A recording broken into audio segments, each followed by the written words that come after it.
2 दिनों से लगातार प्रशासन का बुलडोजर चल रहा है और इसी वजह से दंगों में 2 बारात घरों की भूमिका की बात होगी, जिनके मालिकों का न सिर्फ हिंसा से जुड़ा हुआ नाम सामने आ रहा है, बल्कि असल वजह है अवैध तरीके से बारात घरों का निर्माण करना। लेकिन इसके पीछे एक्शन कुछ और वजह भी है। दरअसल ऐवान फरहद बारात घर सरफराज वली खां का है, जिन्हें आजम खां का करीबी माना जाता है। गुड मैरिज हॉल राशिद खां का बताया जा रहा है, जिन्हें मौलाना तौकीर रजा का निकट सहयोगी कहा जाता है। दोनों मैरिज हॉल बिना स्वीकृत मैप के ही बना दिए गए थे। अब ध्वस्तीकरण का आदेश वर्ष 2011 में जारी कर दिया गया था। सरकार के करीबी होने की वजह से कार्रवाई नहीं हो पाई थी, लेकिन बरेली बवाल के बाद मामला एक बार फिर से खुल गया है। हालांकि मैं आपको बता दूं कि पिछले 8-9 सालों से 27 में चुनाव होना है, पिछले 8-8.5 साल से बीजेपी की ही सरकार है, लेकिन उसके बाद भी 2011 के आए हुए फैसले पर एक्शन नहीं हो पाया था।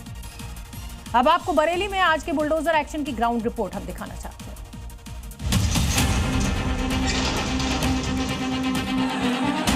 मौलाना तौकीर ने जिस जमीन से दंगे की आग भड़काई थी, उस जमीन पर साजिश में शामिल एक एक किरदार का हिसाब हो रहा है। मंगलवार को बरेली के सूफी टोला में एक्शन शुरू हुआ।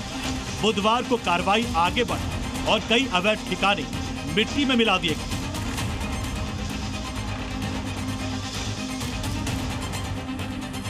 बरेली में फिलहाल तौकीर के करीबी और आजम खान के रिश्तेदार सरफराज वली खान के अवैध संपत्तियों पर बुलडोजर चल रहा है। सरफराज के बारात घर ऐवान फरहद और गुड मैरिज हॉल को ध्वस्त किया गया है। देखिए इस बारात घर की, ये भव्य बारात घर बना हुआ है, बहुत बड़ा एरिया, कई 100 करोड़ की ये पूरी प्रॉपर्टी है और ये पूरी तरीके से अवैध है। यही बताया गया कि तौकीर रजा से कनेक्शन है और इसी वजह से लगातार कार्रवाई चल रही है। मैं आपको बाहर की तरफ ले चलता हूं, क्योंकि आप जहां तक आपकी नजरें जाएंगी आपको ये दिखेगा कि कितना भव्य तरीके से इस अवैध निर्माण को बनाया गया है। बुलडोजर कार्रवाई पर सरफराज ने कहा, ये अन्याय हो रहा है, तौकीर से मेरा कोई लेना देना नहीं है। रजिस्ट्री के कागज है, रजिस्ट्री के कागज है मेरे पास, चुंगी की रसीदें हैं, समझे नहीं। तौकीर रजा को जानते हैं आप?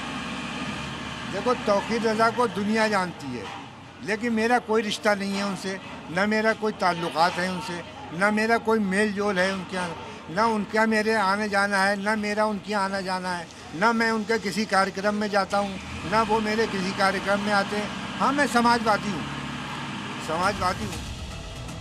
प्रशासन के बुलडोजर एक्शन से भले ही आरोपियों के तेवर बदल गए, वो प्रशासन से रहम की गुहार लगा रहे, लेकिन सच्चाई ये है कि हिंसा के वक्त जब इन्हीं ठिकानों से हजारों उपद्रवियों की भीड़ जुटी, मौलाना तौकीर ने सिस्टम को चैलेंज करने की हिमाकत की, तो उस वक्त किसी ने इसका विरोध नहीं किया। यही वजह है कि दंगे की साजिशों में अब जिनका भी नाम सामने आ रहा है, उनसे पाई पाई का हिसाब चुकाया जा रहा है। ब्यूरो रिपोर्ट, जी मीडिया।